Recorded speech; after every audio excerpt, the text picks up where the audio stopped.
The zero-turn mower that set the standard for the industry, SCAG. Available now at Hometown Motors Incorporated, 818 Eastern Avenue in Chillicothe. It's been a long time coming, but finally, after celebrating their 50th year in 2018, the Chillicothe Civic Theater has a place to call home. I recently visited with Mike Ziogas, business manager and also board of directors member for the Chillicothe Civic Theater, to talk about their new home. This has been a long-standing dream of CCT. We are in the beginning of our 51st year of existence, and as far back as when I first joined in the mid-'80s, we were looking for a permanent home, and we were never able to really come up with something that was suitable and or affordable.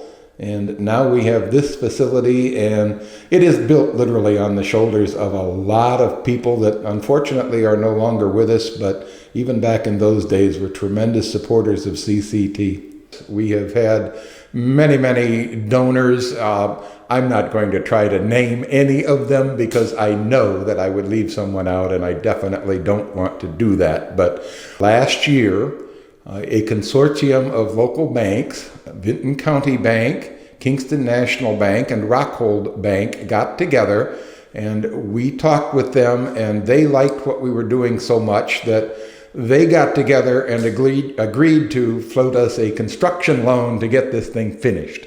We had been, prior to that time, working on the building, as you say, at least 5 years. But our progress has been dictated by the amount of funds we would have come in. So what would come in would get spent on the building. Come in, spent on the building. Finally, the board said, we need to just get this done, start using it, provide it to the community. And so the banks came together and said, we agree. And with their help, we are now in this facility. Coming up in October, we are doing Arthur Miller's The Crucible. In fact, we are rehearsing right now in this building, and it's just been terrific.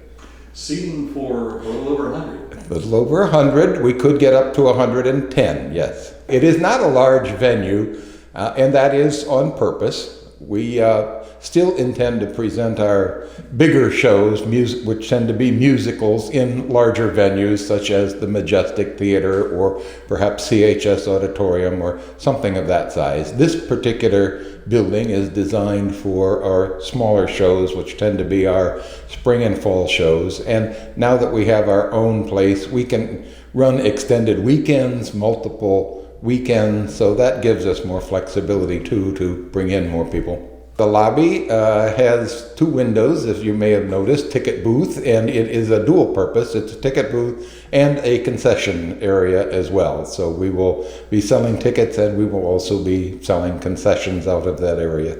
We have 2 dressing rooms, which is wonderful. One for, as you say, the men, and one for the women, each with their own restroom facilities, and it really does make it very nice. Ziogas adds the smaller venue gives the Chillicothe Civic Theater the opportunity to expand their children's theater program, as well as the performing arts education program. And they're currently writing policy to make the facility available for private and public parties as well. I'm Dan Ramey. Thanks for watching Litter Media.